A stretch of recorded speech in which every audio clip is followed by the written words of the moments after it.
El día 4 de julio se conmemoró el Día Internacional de las Cooperativas. Se estima que en nuestro país hay alrededor de 38.000 cooperativas, que generan algo así como 9.000 millones de dólares en el sector agropecuario. Para ellos, les dedicamos el programa del día de hoy. De esta manera damos inicio a lo que es Agrodifusión Noticias.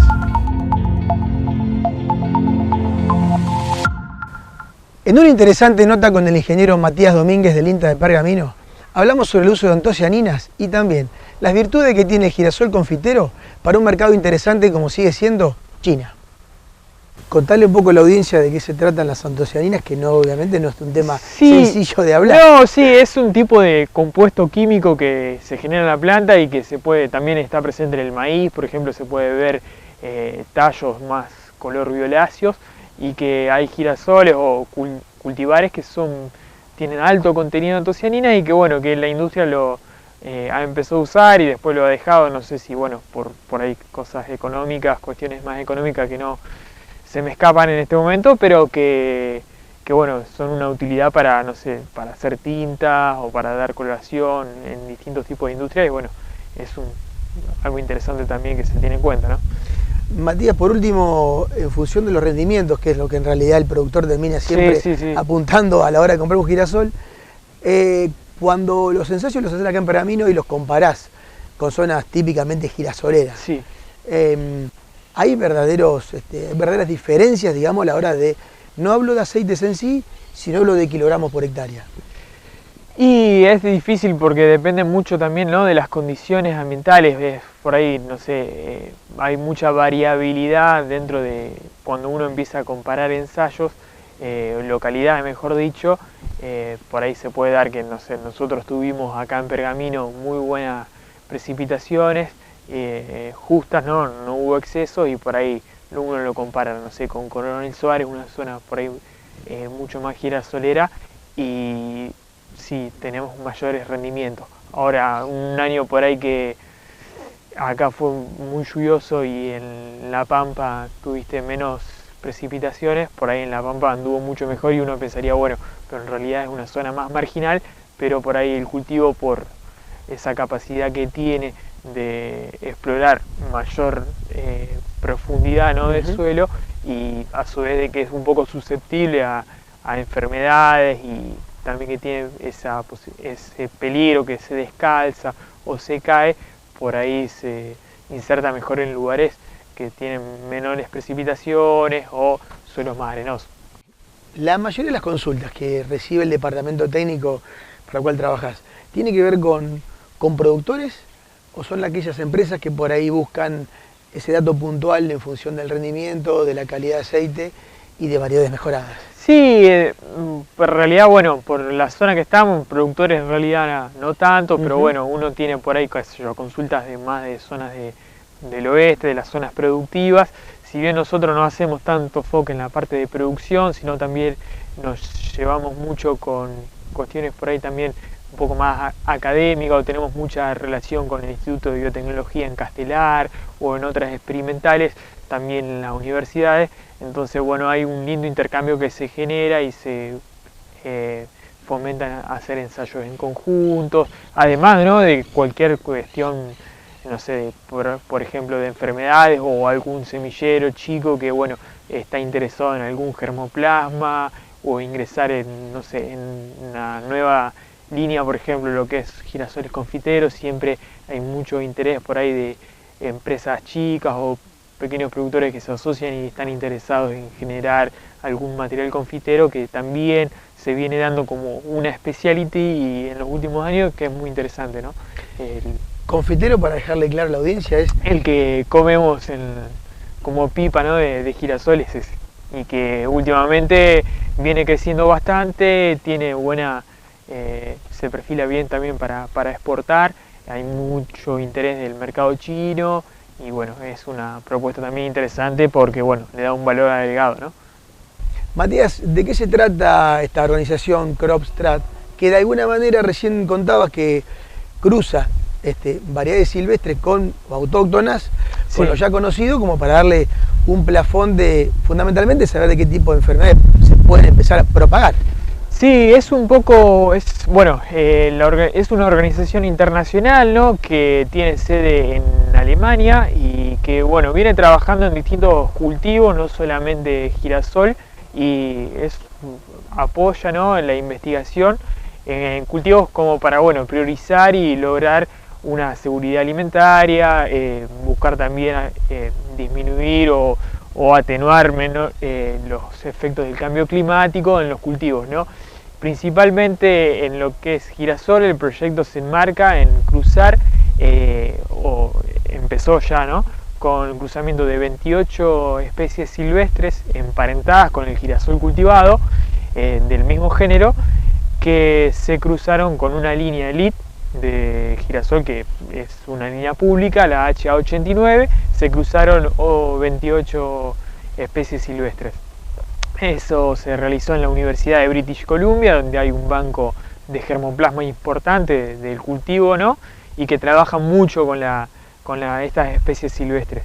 Y bueno, nosotros estamos colaborando con esta organización y hemos recibido algún tipo de financiamiento para evaluar los materiales segregantes, que todavía que son precomerciales, que están en desarrollo, para evaluarlos contra enfermedades. Entonces, nosotros principalmente acá en Pergamino trabajamos con el grupo de fitopatología, el laboratorio de fitopatología, evaluando lo que es Downy Mildew. También en Balcarce se evaluó con Verticillum y en Anguila, en La Pampa, contra cancro por Diaporte phomopsis. Y bueno, en otras partes del mundo, por ejemplo en Francia, una empresa está evaluando el contenido de aceite de estos materiales. En África se están evaluando, precisamente en Uganda, la respuesta de esos materiales a la deficiencia de nutrientes en suelos mucho menos fértiles que lo que tenemos acá en nuestros suelos.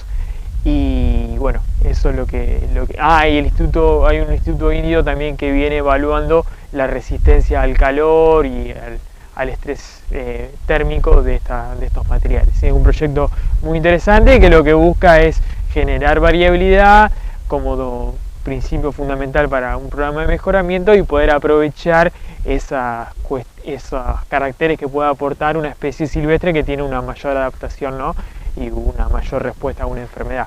Después, bueno, hay que sumarle todo lo que es rendimiento con contenido de aceite, pero bueno, se pueden aislar ciertos genes que pueden ser útiles para aprovechar en una resistencia, por ejemplo.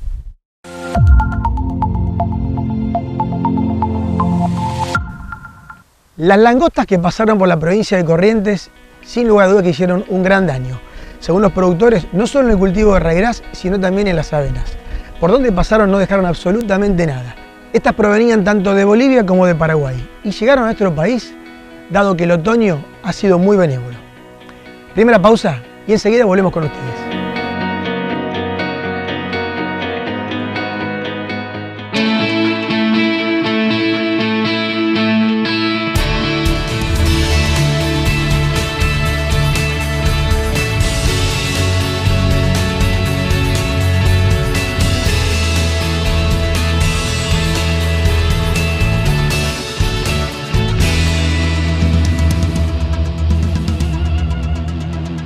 Somos KWS y tenemos una clara visión: ser, a través de nuestra semilla de calidad y conocimiento en agricultura, la empresa confiable para los productores a lo largo de las generaciones, sembrando el futuro desde 1856.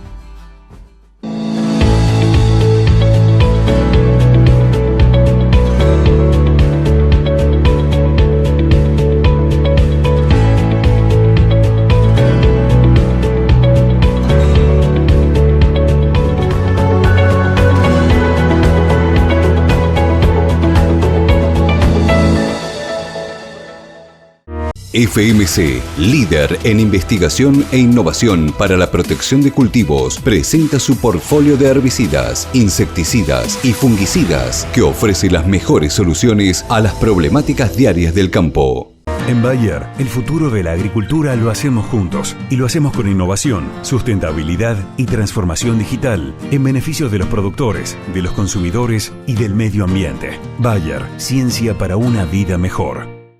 Tecnomil, líder en desarrollo, producción y comercialización de productos fitosanitarios. Nosotros, al igual que tus cultivos, crecemos en la misma tierra. Tecnomil, una empresa argentina. Tenés que dejarlo todo, hasta lo último, hasta que no te quede nada. ¿Y todo por qué? Por un choque. Pero... ¿Vos me entendés, Juan Martín? Ahora tengo que pagar una fortuna, me quiero matar. Bueno, yo te dije que llames a mi productor. Ah, te digo que voy de parte tuya. Pásame tu WhatsApp. Así de paso yo te digo cómo salió todo. Dale, chao. Es un crack este tipo, Pim, pum, pam, ja. Te la devuelve toda,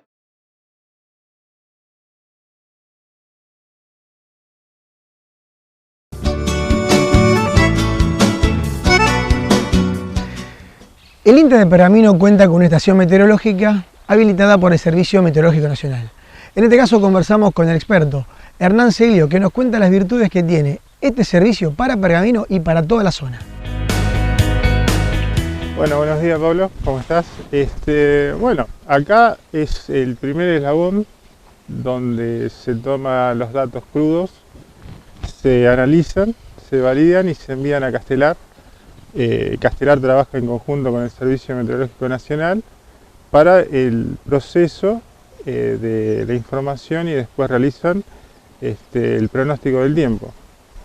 ¿Los datos que relevás, digamos, en qué momentos del día lo haces? ¿Es solamente un horario? No, eso se realiza en forma tridiurna, es a las 9 de la mañana, a las 3 de la tarde y a las 9 de la noche. ¿Y qué tipo de datos le envías al INTA Castelar?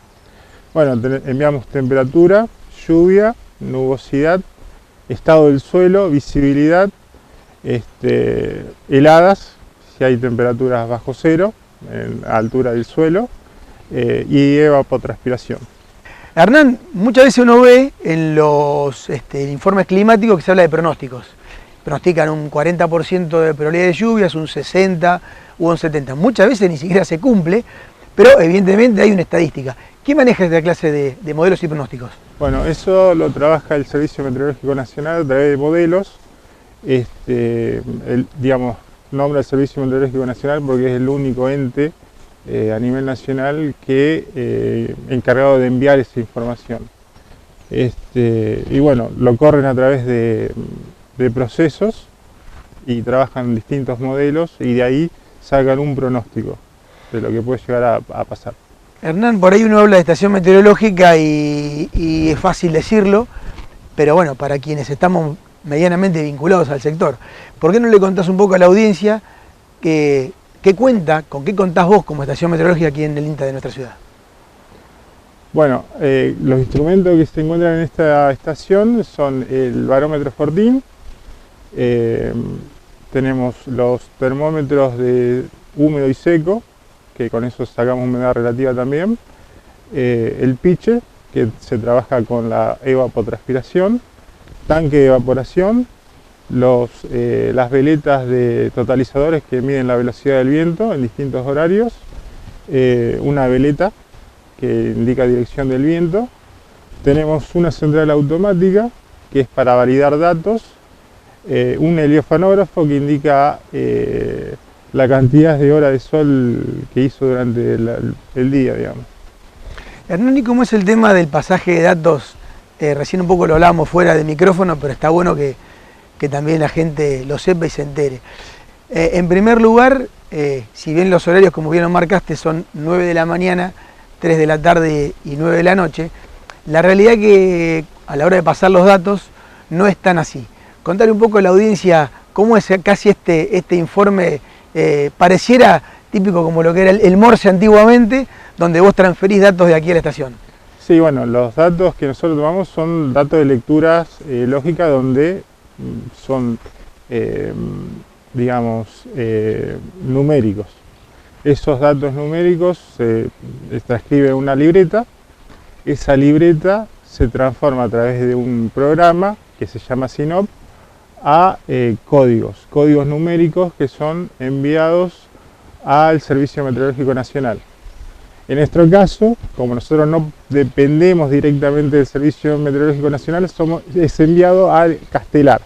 Castelar sí trabaja en conjunto con el Servicio Meteorológico Nacional.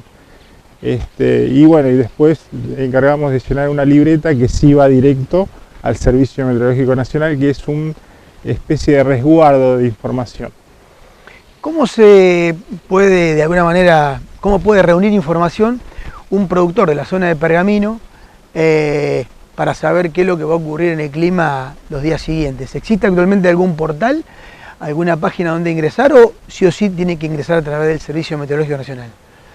El INTA tiene una página, INTA Castelar tiene una página donde puede hacer una lectura de pronósticos en condiciones de cultivo. Y también, bueno, el Servicio Meteorológico es un parámetro, digamos, general, tira parámetros generales de lo que puede llegar a ocurrir. Hernán, para vos y a tu criterio, con los años de experiencia que tenés, ¿qué le estaría faltando de instrumento a la estación de INTA Pergamino como para darle continuidad a este tipo de mediciones? No, mira, dentro del observatorio y lo que nosotros realizamos está bastante completo el observatorio. Por ahí los instrumentos, nos faltaría ver algún otro respaldo de instrumento por si se rompe alguno, pero hoy por hoy, por el tema de la pandemia, no podés pedir más que eso. Bien, y más allá de la pandemia, digo, hoy por ahí se miden algunas otras cosas por fuera de lo que es la estación climatológica que tiene el INTA o directamente esta base de datos es la que realmente sirve para pasar como información? No, esta base de datos es la que sirve para pasar como información por estación climática que somos nosotros. Por ejemplo, tenés en Junín o en Rosario, que son estaciones sinópticas que hacen 24H, que ellas sí tienen otro tipo de instrumentos que bueno, que no les sirve, no les sirve al agro específicamente. En nuestro caso sí.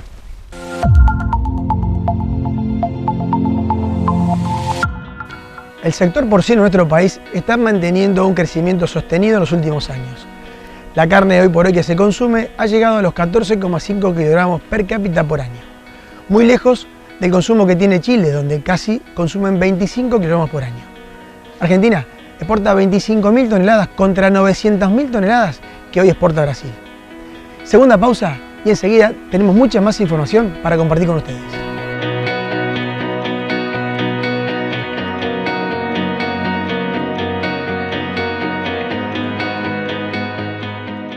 Somos KWS y tenemos una clara visión: ser a través de nuestra semilla de calidad y conocimiento en agricultura la empresa confiable para los productores a lo largo de las generaciones, sembrando el futuro desde 1856. Tecnomil, líder en desarrollo, producción y comercialización de productos fitosanitarios. Nosotros, al igual que tus cultivos, crecemos en la misma tierra. Tecnomil, una empresa argentina. En Bayer, el futuro de la agricultura lo hacemos juntos y lo hacemos con innovación, sustentabilidad y transformación digital en beneficio de los productores, de los consumidores y del medio ambiente. Bayer, ciencia para una vida mejor. Paga tus boletas municipales sin salir de tu casa. Ingresa a www.pergamino.gov.ar/online. Hacé clic en el botón de consulta y liquidación de tasas. Selecciona el servicio que quieras pagar. Completa los datos con la información de tus facturas anteriores y hacé clic en Mercado Pago. También podés abonar desde la app de Mercado Pago y desde tu home banking a través de RedLink o Pago Mis Cuentas. Cuando pagás tus tasas municipales, ayudás a que Pergamino siga funcionando. Cumplir con el pago de tus tasas beneficia a todos. Quédate en casa. Es un mensaje de la Municipalidad de Pergamino.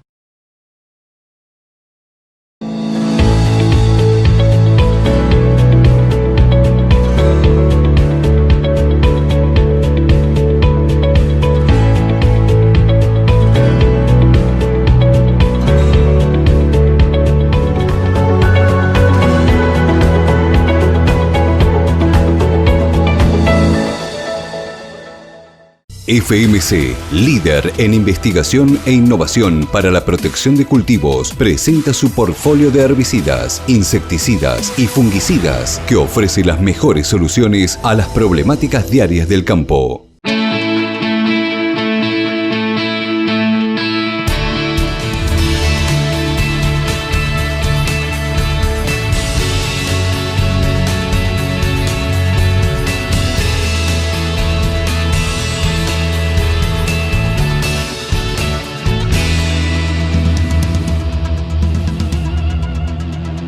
Tenés que dejarlo todo. Todo.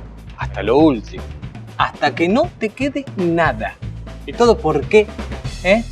Por un choque. Por un choque. ¿Vos me entendés, Juan Martín? Ahora tengo que pagar una fortuna. Me quiero matar. Bueno, yo te dije que llames a mi productor. Ah, te digo que voy de parte tuya. Pásame tu WhatsApp. Así de paso yo te digo cómo salió todo. Dale, chao. Es un crack este tipo, Pim, pum, pam, ja. Te la devuelve toda,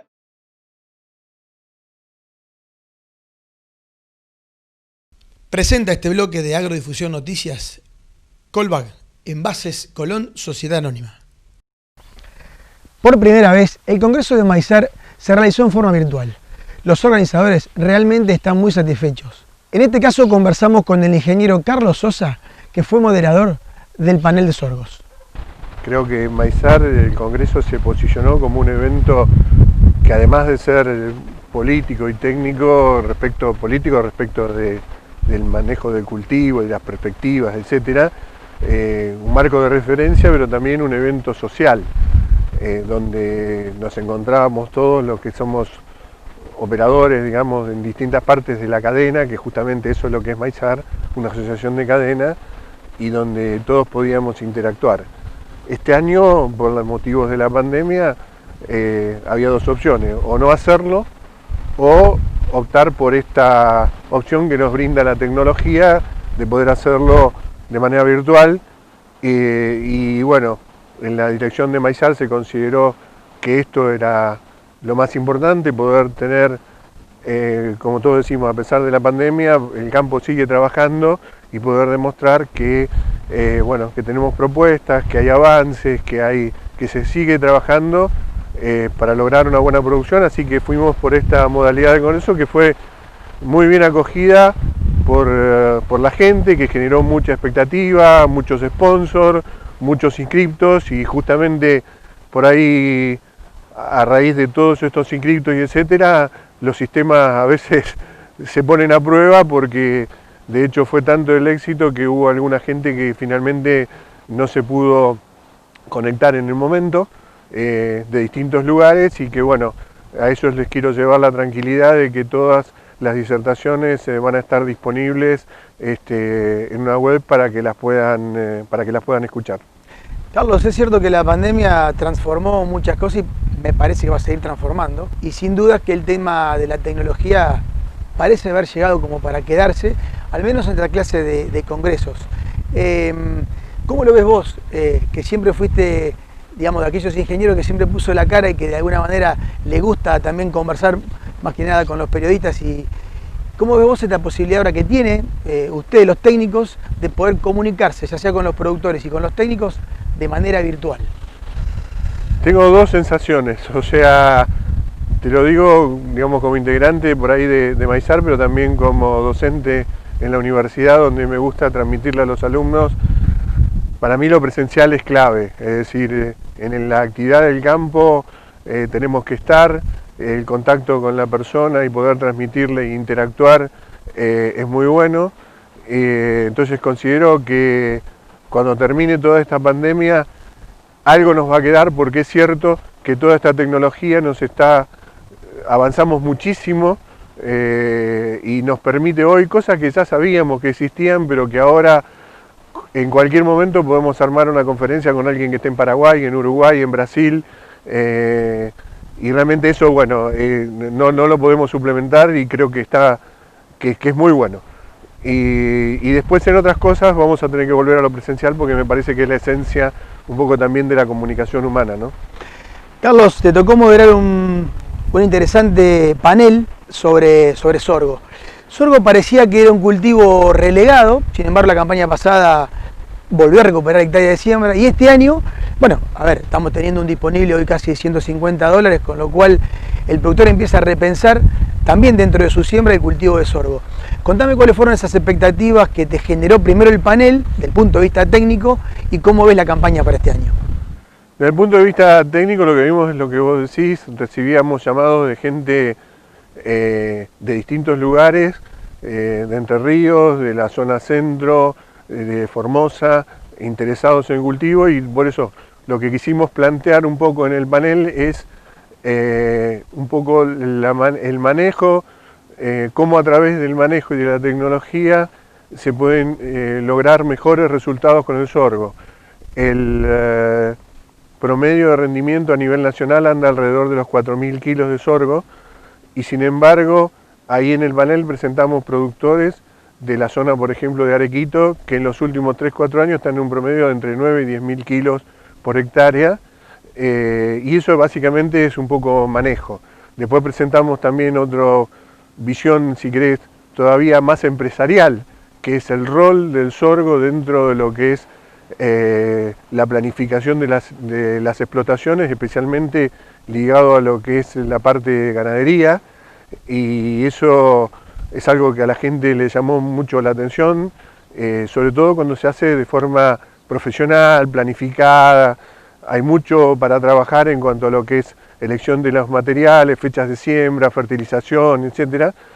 Y finalmente, bueno, como lo fuimos viendo por distintas regiones, por la zona centro, hablamos también de algunos de Uruguay, y finalmente terminamos en la zona sur, lo que pudimos ver es que también cuando uno habla del sorgo, habla como si fuera una sola cosa, y en realidad es como que son varios cultivos en uno. Es decir, una cosa es sorgo para grano, otra cosa es sorgo para pastoreo, otra cosa es el sorgo para usar como diferido, y hasta más especificación, Gustavo Almacio, que es el referente que nosotros convocamos de la zona sur, cuando hablaba con los sorgos diferidos, hablaba de ir escalonando distintos tipos de sorgo para usar primero un diferido, a lo mejor BMR, que tiene menos resistencia en los tallos, para usarlo más temprano, y después ir a otro sorgo para usarlo como diferido. O sea que ya estamos hablando de divisiones dentro de un tipo de sorgo que va a un determinado uso. Así que bueno, creo que todo eso se pudo plasmar y generó muchas inquietudes, y seguramente va a seguir generando porque el cultivo tiene mucha proyección, sobre todo cuando los números están relativamente finos para todos los cultivos como están este año, y cuando el pronóstico es de año neutro a niña. Entonces ahí es donde, por un lado, por la menor inversión respecto a otros cultivos, por otro lado, por la mayor seguridad que brinda en cuanto a rendimiento en años secos y el aporte que hace a los planteos ganaderos, es lo que está haciendo que haya demanda de consulta de materiales, de tecnología, de manejo, de sorgo en general, por lo menos para esta campaña.